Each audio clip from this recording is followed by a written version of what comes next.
वास्तवमा कठिन समय छ। मलाई लाग्छ यस्तो समय कसैले पनि कल्पना पनि गरेको थिएन कि हामी यस्तो समयमा आउँछौँ। यसको म्याग्निट्युड के हुनसक्छ भनेर कसैले पनि कल्पना गरेको थिएन। लास्ट इयर हामीले झन्डै 4 महिनाको बन्दाबन्दी या लकडाउनहरू हामीले र त्यसपछि अर्थतन्त्र नकारात्मकतिर पनि गएको थियो। तर केही कारणहरू छन् त्यसले हामी चाँडै तङ्ग्रिया पनि थियौँ।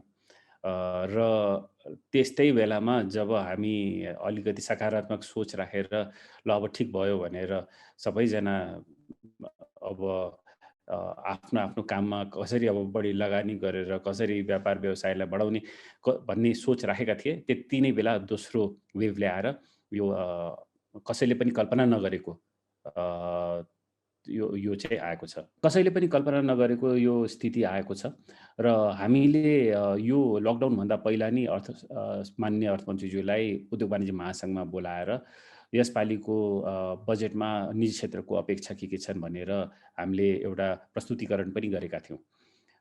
तर स्थिति त्यसबाट पनि फरक भइसकेको छ।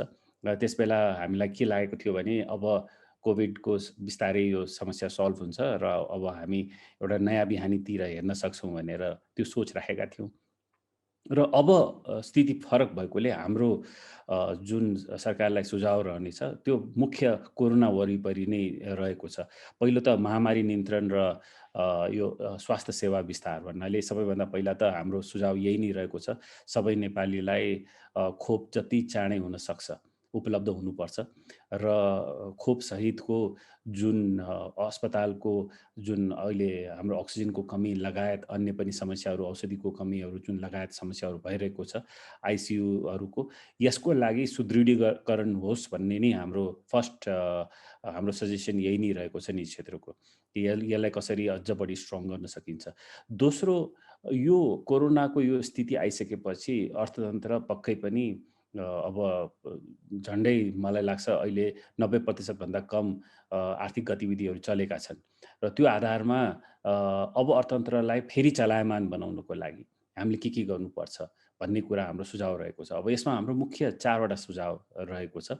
एउटा अति प्रभावित क्षेत्रहरू जस्तै जुन हाम्रो पर्यटनसँग जोडिएको क्षेत्रहरू छन् र अरू त्यसपछि मनोरञ्जनसँग जोडिएको क्षेत्रहरू सञ्चारसँग जोडिएको क्षेत्रहरू यो चाहिँ अति नै प्रभावित क्षेत्र रहेको छ। जुन पछिल्लो जुन हाम्रो कोभिडको समस्या अलिकति कम हुँदाखेरि पनि तङ्ग्रिन नसकेको क्षेत्रहरू छन् उनीहरूलाई चाहिँ विशेष राहत हामीले गरेनौँ भने यो क्षेत्र सधैँभरिको लागि एउटा ठुलो समस्यामा पर्छ जस्तो हामीलाई लाग्छ। त्यस्तै गरेर उद्योगको लागि हामीले 3-4वटा कुरा जुन हामीले भनेका छौँ। एउटा बिजनेस कन्टिन्युएसन लोन हैन, धेरै बिजनेसहरूको क्यास फ्लो एकदमै बिग्रेको छ। त्यसले गर्दाखेरि कन्टिन्युएसन बिजनेसलाई राख्नलाई गाह्रो भइरहेको छ। त्यो आधारमा बिजनेस कन्टिन्युएसन लोनको हामीले कुरा गरेका छौँ। हामीले पुनर्कर्जाको कुरा गरेका छौँ। पुनर्कर्जाको हामीले के भनेका छौँ भने धेरै यस्ता व्यापार व्यवसायहरू छन् त्यसमा चाहिँ अहिले तिर्न नसक्ने अवस्था रहेको छ र त्यसैले गर्दाखेरि कर्जालाई हामीले रिफाइनेन्सिङ राष्ट्र ब्याङ्कको रिफाइनेन्सिङ मार्फत उनीहरूलाई राहत हुनुपर्छ भन्ने कुरा गरेका छौँ। तेस्रो हामीले पुनर्तालिकाको कुरा गरेका छौँ भन्नाले डिफर्मेन्ट्स अफ द लोन हैन, यसको पनि कुरा गरेका छौँ। हामीले केही ब्याज दरहरूको पनि कुरा गरेका छौँ। यो त मौद्रिक नीतिसँग पनि जोडिएको यो कुराहरू छन्। यो त हाम्रो रहेको नै छ। त्यसपछि हामीले एउटा जुन अहिले एकदमै आवश्यक देखिएको हाम्रो कृषि इकोसिस्टमलाई पुनर्संरचना कसरी गर्ने, किनभने हाम्रो कृषिको हाम्रो उत्पादन हाम्रो तुलनात्मक रूपमा हेर्ने भने हामी धेरै नै कमजोर छौँ। कृषक समृद्ध भएन भने देश समृद्ध हुन सक्दैन। यो हाम्रो भिजन पेपरमा पनि यसलाई हामीले प्राथमिकताको रूपमा राखेका छौँ र कृषिलाई कसरी सुदृढ बनाउन सकिन्छ भन्ने कुराहरू हामीले सुझाव दिएका छौँ। त्यसपछि हामीले सार्वजनिक सेवा खास गरेर जसले गर्दाखेरि सुशासन अझ बढ्छ भन्ने कुराहरू हामीले राखेका छौँ।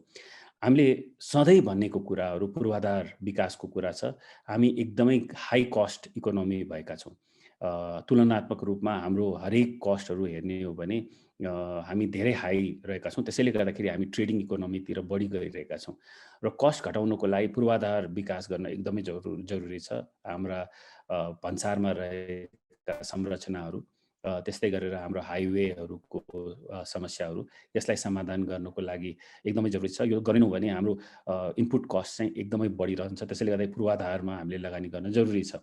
त्यस्तै गरेर अब खास गरेर यो कोभिडको समस्या यति भयावह भइसकेको छ। यस्तो क्षेत्रमा, यस्तो समयमा निजी क्षेत्रलाई प्रोत्साहन गर्नको लागि विशेष कार्यक्रम हुनुपर्छ भन्ने कुरा हामीले राखेका छौँ। किनभने जब स्थिति अलिकति फ्लुइड हुन्छ र अनिश्चितता बढ्छ, त्यसबेला चाहिँ कसैले पनि दीर्घकालीन लगानी गर्नको लागि निजी क्षेत्र अगाडि बढ्दैन र त्यसैले गर्दाखेरि निजी क्षेत्रलाई अब दीर्घकालीन लगानी, खास गरेर प्रोडक्टिभ सेक्टरमा लगानी गर्नको लागि कसरी प्रोत्साहन गर्न सकिन्छ, यसको लागि नीतिहरू आउन जरुरी छ। यो हाम्रो सजेसन बजेटमा यो नै रहेको छ। त्यसमा चाहिँ हामीले सबैभन्दा पहिला उद्योगलाई कसरी प्रतिस्पर्धी बनाउन सकिन्छ भन्ने कुराहरू राखेका छौँ। उद्योगको मुख्य कस्ट सेन्टर्सहरू हामीले तुलना गर्ने हो भने उदाहरणको लागि बिजुली को कस्ट भारतसँग हामीले तुलना गर्ने हो भने हाम्रो बिजुली पर युनिटको कस्ट उद्योगको लागि धेरै बढी छ। यो कसरी घटेर उद्योगलाई अझ बढी कम्पिटिटिभ बनाउन सकिन्छ भन्ने कुराहरू हामीले राखेका छौँ।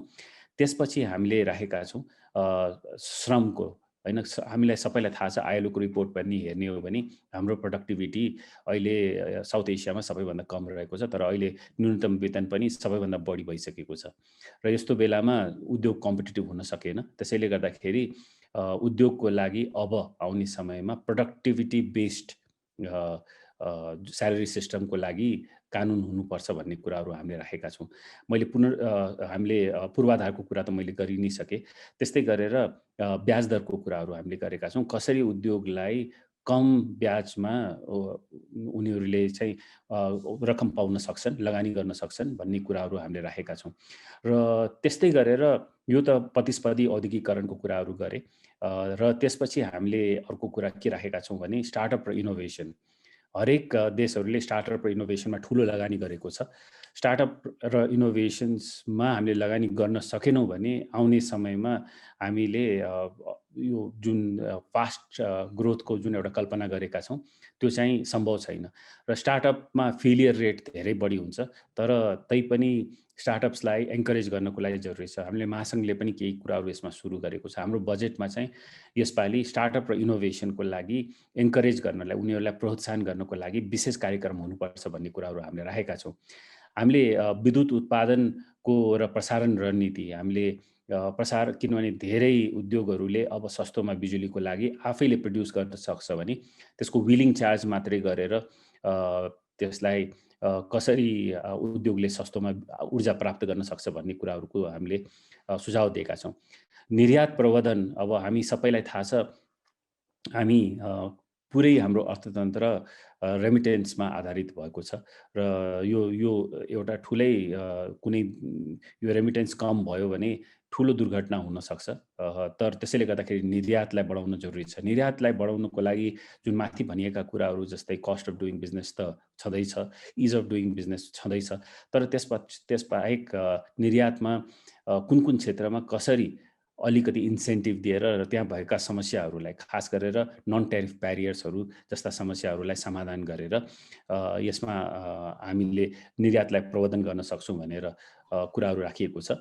त्यस्तै गरेर साना र मझौला उद्योग, अब हरेक अर्थतन्त्रको मेरुदण्ड भन्नाले साना र मझौला उद्योगी नै हुन्छ। नेपालमा पनि साना र हामी ठुला उद्योगहरूको कुरा गर्छौँ, तर खास भन्ने हो भने यो देशको मेरुदण्ड, अर्थतन्त्रको मेरुदण्ड साना र मझौला उद्योगी व्यवसाय नै रहेका छन्। उनीहरूको आफ्नै युनिक प्रब्लम्सहरू रहेका छन्। एउटा सबैभन्दा ठुलो युनिक प्रब्लम कस्तो रहेको छ भने उनीहरू कर्जा प्राप्ति, उनीहरूको लागि धेरै नै ठुलो समस्या भएको छ। किनभने हामीका ब्याङ्किङ सिस्टम एकदमै कन्जर्भेटिभ छ। उनीहरूले कर्जा प्राप्ति गर्नको लागि एकदमै ठुलो समस्या परेको छ र त्यही आधारमा साना र मझौला उद्योगलाई कर्जा प्राप्ति लगायत अन्य केही जुन कानुनहरू छन्, जुन त्यसलाई परिवर्तन गर्नुपर्ने, त्यस कुराहरूलाई हामीले बजेट हाम्रो सजेसनमा राखेका छौँ। र हामीले त्यसपछि महिला उद्यमशीलताको विकास कार्यक्रम, किनभने यो पनि एकदमै आवश्यक छ। अब 50% पपुलेसन जब महिला छन्, महिलाहरूको उद्यमशीलता बढाउनुको लागि खास गरेर जुन साना र मझौला व्यवसायमा लागेका महिलाहरूलाई चाहिँ विशेष एउटा पुस चाहिँ गर्न आवश्यक छ जस्तो मलाई लाग्छ। हामीले नीतिगत सुधारहरूका कुराहरू गरेका छौँ। नीतिगत सुधारका धेरै कार्यक्रमहरू जुन अहिले परिवर्तन गर्नु जरुरी छ, जसले प्रोत्साहन गर्न सक्छ निजी क्षेत्रलाई अझ बढी लगानी गर्नुको लागि। यो कुराहरू हामीले राखेका छौँ र हामीले एउटा धेरै एउटा सजेसन यसपालिको बजेटमा के दिएका छौँ भने सम्पत्तिको अभिलेखीकरणको हामीले कुरा गरेका छौँ। हामीले के भनेका छौँ भने सम्पत्तिको अभिलेखीकरण नेपालमा अहिलेसम्म भएको छैन र जबसम्म अभिलेखीकरण हुँदैन तबसम्म प्रोडक्टिभ सेक्टरमा जुन लगानी हुन सक्थ्यो त्यो चाहिँ हुन सकिरहेको छैन र यसको चाहिँ एक पटक अभिलेखीकरण भयो भने त्यसपछि सरकारलाई पनि यो भोलि कर उठाउनलाई पनि र करको दायरा बढाउनलाई पनि सजिलो हुन्छ र यसले चाहिँ अझ बढी प्रोडक्टिभ सेक्टरमा लगानी बढ्न सक्छ। धेरै देशहरूले सम्पत्तिको अभिलेखीकरण गरिसकेपछि त्यसमा लगानी धेरै बढेको उदाहरणहरू छन् र यसैमा हाम्रो सजेसन्सहरू पक्कै पनि जब भ्याट लागेको थियो निजी क्षेत्रलाई सरकारले के भनेर वाचा के गरेको थियो भने यो भ्याट लागिसकेपछि यो एकमात्र कर रहन्छ, त्यसपछि अरू सबै करहरू यसैमा समाहित गरिन्छ भन्ने कुराहरू भएको थियो। तर हामीले के देखेका छौँ भने एउटा चाहिँ भ्याट बाहेक अन्तःशुल्कलाई पनि अब एउटा टुलको रूपमा युज गरिएको छ। अन्तःशुल्क जुन स्वास्थ्यलाई हानिकारक यसमा मात्रै लाग्नुपर्ने थियो, अब यो अन्तःशुल्क धेरै वाइडर प्रडक्ट्सहरूमा लागिसकेको छ र भ्याटको दर पनि जब 10% सुरु भएको थियो र त्यसबेला होइन अब अहिले सरकारलाई धेरै रासो चाहिएको छ भन्ने आधारमा 13% गरिएको थियो र त्यसले किनभने हुन त यो व्यवसायले तिर्ने होइन, यो जनताले नै तिर्ने हो। तर जब जब प्राइस बढ्छ त्यसबेला चाहिँ मार्केट खुम्चिएको हामीले देखेका छौँ। रिलेटिभली लो ट्याक्स रिजिममा चाहिँ मार्केट राम्रो प्रगति गर्न सक्छ र त्यो आधारमा हामीले अहिलेको समयमा खास गरेर कोभिड-19 को बेलामा बजारलाई चलायमान बनाउनको लागि अलिकति अफोर्डेबल हामीले गर्न सक्यौँ भने सर्वसाधारणको लागि त्यसले चाहिँ मार्केटलाई फेरि बाउन्स ब्याक गर्नको लागि एकदमै मद्दत गर्छ। यसले सरकारको राजस्व झन् बढ्छ भन्ने कुराहरू हामीले राखेका छौँ। अन्य करको पुनर्संरचनाको कुराहरू पनि हामीले गरेका छौँ। हामीले यसपालिको बजेटमा खास गरेर न्यायिक जुन टुल छन्, हाम्रो खास गरेर जुन हाम्रो ट्राइब्युनलहरू छन् त्यसलाई चाहिँ त्यसको नियमावली र त्यसको पुनर्संरचना हुनुपर्छ भन्ने कुरा हाम्रो राजस्व न्यायाधिकरणको हुनुपर्छ भन्ने कुराहरू हामीले राखेका छौँ। करको दरहरूको पनि हामीले कुरा गरेका छौँ। करको दरहरू मा पनि केही सुधार आवश्यक छ। खास गरेर उद्योगको लागि केही सुधारहरू आवश्यक छ भन्ने कुराहरू त्यसमा अलिकति प्रोत्साहन हुन सक्यो भने यसले चाहिँ सकारात्मक लगानी लिएर आउँछ भन्ने कुराहरू हामीले राखेका छौँ। अब हामीले पछिल्लो वर्ष जब कोभिडको महामारी भइसक्दाखेरि हामीले के भनेका थियौँ भने पुनर्कर्जा ठुला उद्योगी व्यवसाय भन्दा पनि साना व्यवसाय र मझौला व्यवसायलाई नै फोकस्ड हुनुपर्छ भनेर हामीले भनेका थियौँ। मलाई लाग्छ राष्ट्र ब्याङ्कले जुन कर्जाको जुन लिएर आएको थियो त्यसले पक्कै पनि हुन त किनभने साना र मझौलाको निड पनि धेरै छ, किनभने नम्बर्सहरू धेरै बढी हुन्छ।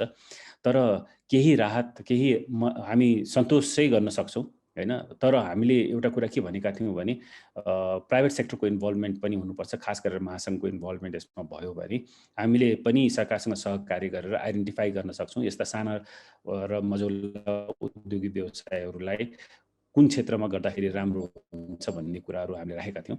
त्यो हुन सकेन तैपनि सरकारको रोल आउट सेटिस्फ्याक्सन रह्यो। तर जुन कर्जाको जुन व्यापार व्यवसायको कन्टिन्युएसनको लागि जुन कर्जाको कुरा थियो त्यसको नियमावली चाहिँ एकदमै कठिन आयो होइन। त्यो कठिन भएकोले जुन बिजनेस कन्टिन्युएसन लोन जुन राष्ट्र ब्याङ्कले एनाउन्स गरेको थियो त्यो खास गरेर मझौला र ठुला व्यवसायहरूले पाउन सक्थे, त्यसलाई एक्सेस गर्न सक्थे लो कस्टमा। त्यो चाहिँ हुन सकेन किनभने नियमावली एकदमै रिजिड र वाटर टाइट आयो होइन। त्यसैले गर्दाखेरि जुन सरकारले योजना पनि बनाएको थियो त्यसको मलाई लाग्छ केही 2-4% मात्रै त्यो रकम खर्च भएको छ, नत्र त्यो अगाडि बढेको छैन।